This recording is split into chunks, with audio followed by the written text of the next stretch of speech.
everybody, welcome back to the channel.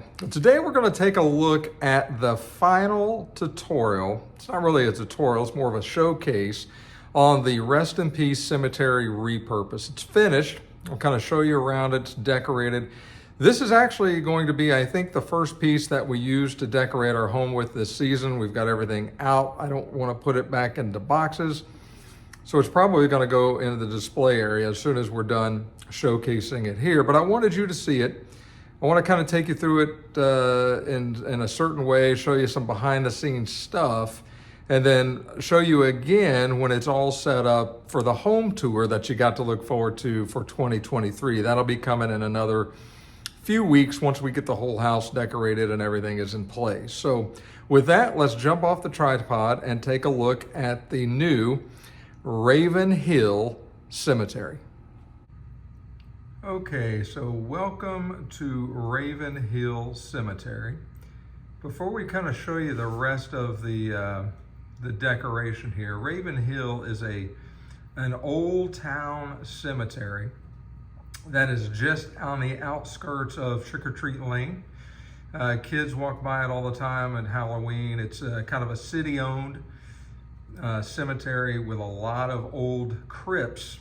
The cemetery itself is hundreds of years old, and then you can kind of see on this sign over here that it's closed from dusk to dawn. But you got to ask yourself, is it really closed from dusk to dawn? Because that's typically when most things happen at Raven Hill.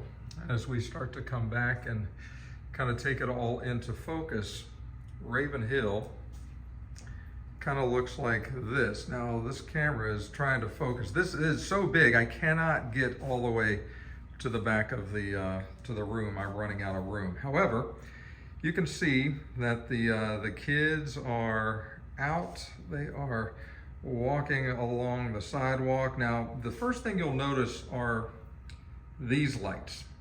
Those were not the lights that I originally wanted to use, if you remember.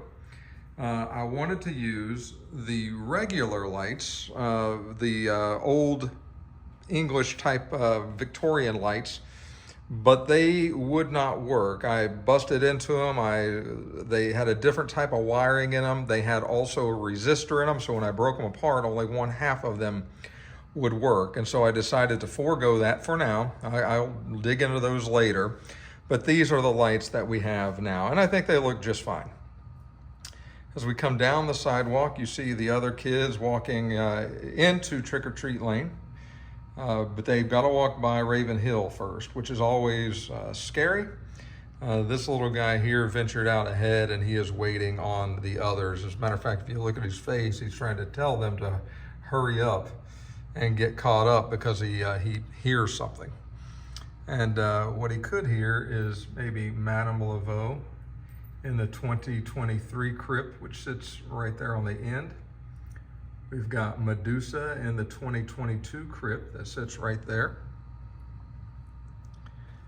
We come on down, we've got a spot here that is covered now in tombstones, but this is geared for and saved for next year's crypt or the year after that.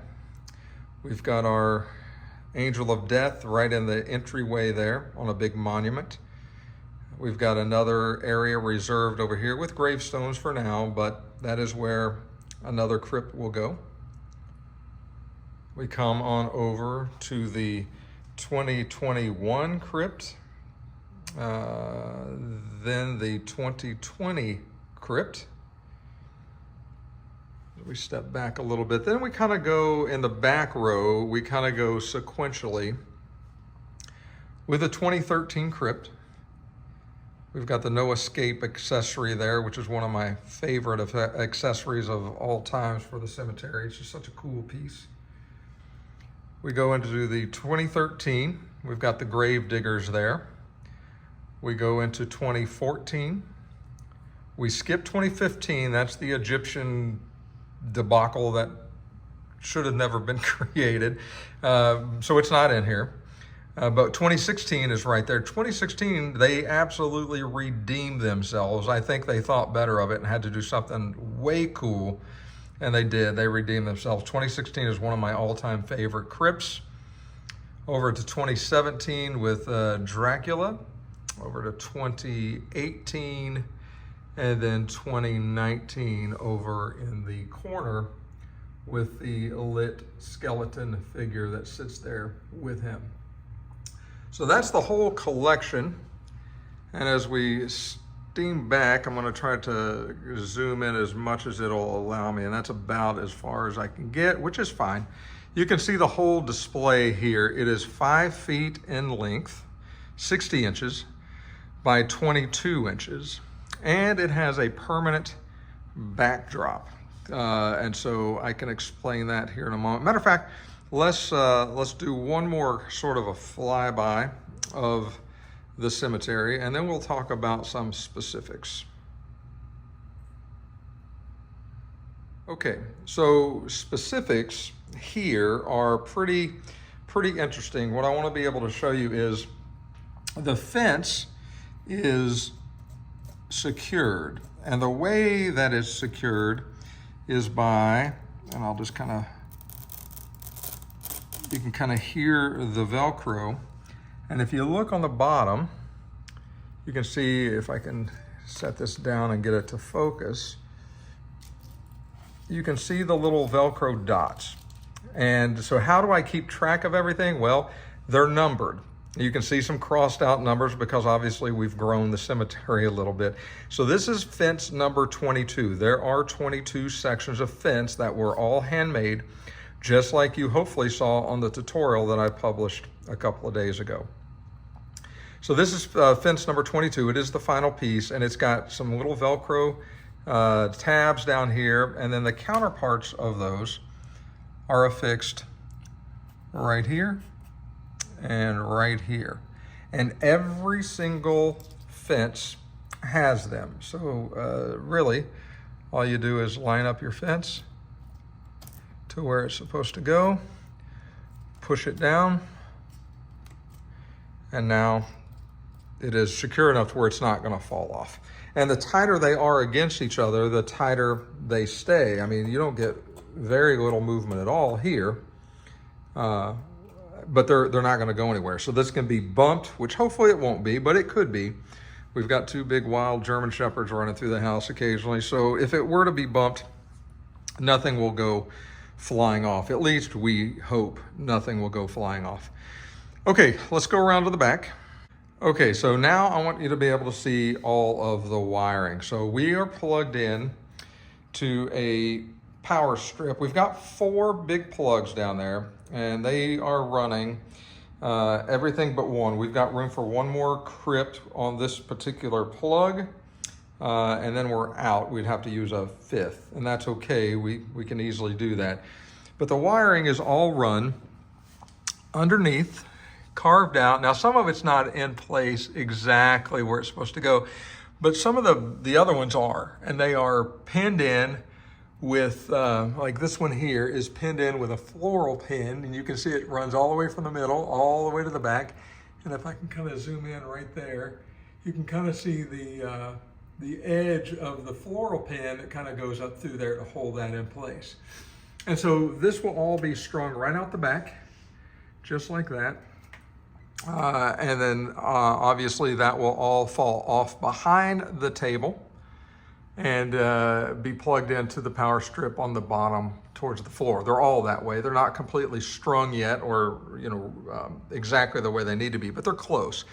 And then these wires are so thin. These are the lights, okay? And this is plugged into a 5-prong plug, which you can kind of see right here. Okay, so here's the 5-prong plug, and it comes up. I've got 4 lights plugged in, so you can see 1 accessory port left, and then all the other lights come straight out through there, right into these plugs, and is powered right down here by one of these 2.5mm plugs. You just plug it into the same accessory units that we have down here on the floor, and that's how that's all wired up. For the backdrop, I took some of my material that I get from Joann's. It was on sale. And so I got, I don't know, I think 3 yards of it or so, which is about 9 feet.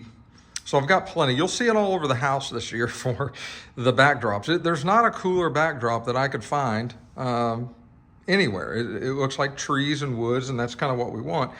And so essentially I took dollar store black foam board that we obviously got at the dollar store. I put double-sided sticky tape on the front of this, cut the material to close of the size that I wanted, laid it down, hot glued all of this to the back, all the way down the sides, the bottom, and the sides. And then I put the Velcro command strips. You can kind of see the bottom of this one hanging on, and I've hot glued them. You can clearly see there's a smattering of hot glue right there on the back that holds those 3M command strips in place. So there's 3 command strips hot glued to the back of this base right here. And then there's 3 command strips in the same locations glued onto the back of the foam board. And then when it's displayed, we just basically simply push it up into place and lock in the Velcro, and it stays just like that. So this will have a permanent backdrop.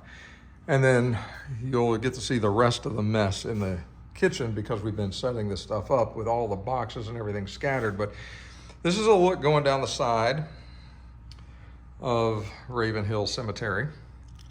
You can kind of see all the way the cobblestone turned out and the pathways. It looks really, really good. No issues at all there.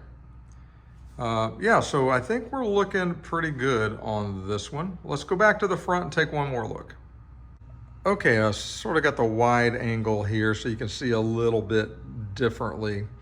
But I like the trees. I like these particular fall trees from Department 56. They're very bright. They had a very big color, splash of color into any scene.